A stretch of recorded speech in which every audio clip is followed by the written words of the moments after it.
ازاي تخلي الكود بتاعك ما يقعش على البرودكشن. تخيل معايا انت واقف في زحمة عربيات، وفي عربيات من اخر الطريق عمالة تزق في العربيات اللي قدامها، فبالتالي ده بيضاعف حجم المشكلة. ده بالظبط اللي بيحصل في عالم السوفت وير. انت دلوقتي بتبعت ريكوست او طلب لجهة تانية، الجهة التانية دي هي عطلانة تماما، فانت عمال تعمل اعادة محاولة وتبعت طلبات تانية وعربيات اكتر وعربيات اكتر.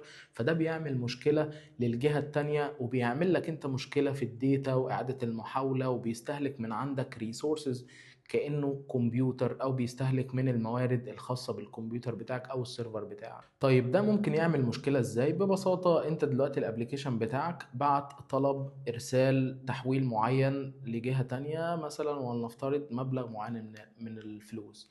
المبلغ ده بدل ما يتبعت رجع لك ايرور، او رجع لك ان هو حصل مشكله في الجهه التانيه. فانت بتعمل ايه في الكود بتاعك؟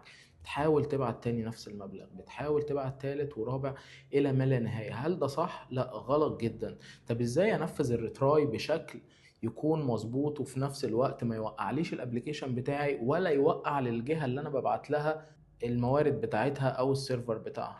طيب ازاي تطبق ده وتعمل الريتراي بشكل مظبوط بحيث ان هو ما يكونش ضغط على السيستم التاني؟ ببساطة انت هتخلي الريترايز دي او اعادة المحاولة هو عدد ثابت. ازاي؟ يعني مثلا بدل ما تعمل ريتراي الى ما لا نهاية، انت تعمل ريتراي 4 او 5 مرات فقط according to البيزنس كيس، بناء على الحالة بتاعة الطلب ده تحديدا. الحاجة التانية اللي انت برضو ممكن تعملها في الريتراي ان انت تخلي الريتراي ده اكسبوننشال، يعني ما يتبعتش كله ورا بعض نفس الثانية في نفس الثانية تفضل تعمل إعادة محاولة. الكلام ده غلط جدا.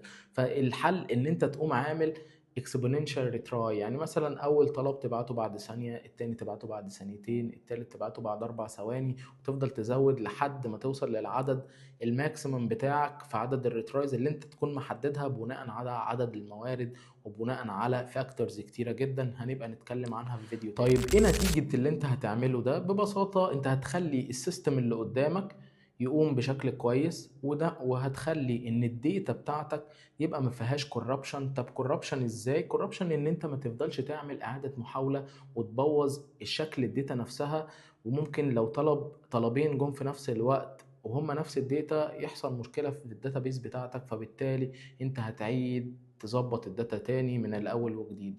قول لي في الكومنت ايه اكتر مشكلة قابلتك على البرودكشن، وممكن نتكلم عنها في الفيديو الجاي. شكرا.